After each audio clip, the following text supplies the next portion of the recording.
Friends, ఇవాళ రెసిపీలో మనము చింత చిగురు చట్నీ అండి మన పల్లెటూరు స్టైల్లో ఎలా చేసుకోవాలో చూద్దాము. అందుకు ముందుగా ఒక బాణలి పెట్టుకొని ఇలా పల్లీని దూరగా వేయించుకోవాలి. దీన్ని ఇలా ఈ విధంగా వేసుకోవాలండి. పల్లీలన్నీ వేగిపోయాయి. ఇప్పుడు వీటిని పక్కకు తీసుకుందాము. ఇలా పక్కకు తీసుకొని మళ్ళీ ఇదే బాణలి పెట్టుకోనండి. మీరైతే మిర్చిని కారాన్ని బట్టి వేసుకోండి. నేనైతే ఇక్కడ 8 ఎండుమిర్చి వేసానండి. ఆయిల్ ఎక్కువ అవసరం లేదండి, కొంచెం జస్ట్ అంతే. అలా ఎండుమిర్చిని కూడా వేసుకోవాలి. ఇలా ఈ విధంగా వేసుకోవాలి. వీటిని కూడా ప్లేట్లో పక్కకు తీసుకుందాము. 1 స్పూన్ జీలకర్ర, 1 రెమ్మ కరివేపాకు, చింత చిగురు లేతదండి, ఇది పల్లె నుంచి పంపించినారు. ఇలా కొద్దిగా జీలకర్ర కరివేపాకు వేసి ఇలా వేయించుకోవడం వల్ల చట్నీ చాలా టేస్ట్ ఉంటుందండి. పక్కా పల్లెటూరు స్టైల్ అండి ఇది. పల్లెల్లో ఇలాగే చేసుకుంటారు. దీన్ని మనము రోట్లో వేసుకున్నట్లయితే మరింత టేస్ట్ వస్తుంది. దీనికి మిక్సీలో కూడా బాగానే ఉంటుంది కానీ అంత టేస్ట్ ఉండదండి. ఫ్రెండ్స్, ఇలా ఇప్పుడు 1 స్పూన్ అంత ఆయిల్ అండి. ఎక్కువ ఆయిల్ అవసరం లేదు, జస్ట్ కొంచెం ఆకు మగ్గే వరకు వేసుకోవాలి. కొంచెము లైట్గా ఆయిల్ చూసారా. కరివేపాకు, మనం వేసిన జీరా, చింత చిగురు అన్నీ కూడా మగ్గిపోయాయి. ఇంకొంచెం మగ్గాలి అండి.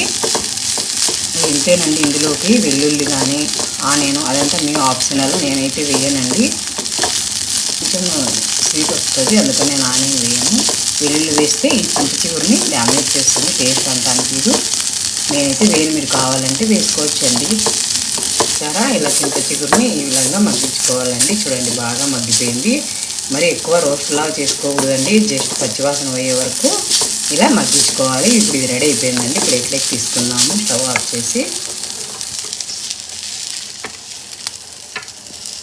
లేదండి, పొట్టు తీసుకున్నాను. ఇలా నీట్గా ఏం తీసుకోవాల్సిన అవసరం లేదు, జస్ట్ పొట్టు తీసుకుంటే చాలు.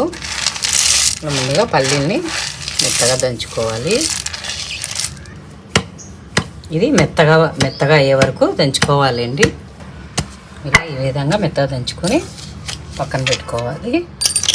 అండి, వేయించుకున్న ఎండుమిర్చి, సాల్ట్, ఇది రాళ్ళుప్పు వేసుకోండి. రాళ్ళుప్పు అయితే టేస్ట్ బాగుంటుంది చట్నీ. ఇప్పుడు ఎండుమిర్చిని కూడా పౌడర్ లాగా దంచుకోవాలి.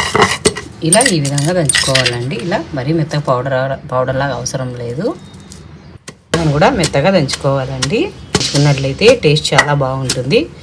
కొద్దిగా ఓపిక తెచ్చుకొని దంచుకోండి రోట్లో. చాలా మెత్తగా అయిపోయిందండి. ఇప్పుడు మనం ముందు దంచి పెట్టుకున్న ఈ పల్లి పొడిని కూడా ఇందులోకి వేసేసి మొత్తంగా దంచుకోవాలి.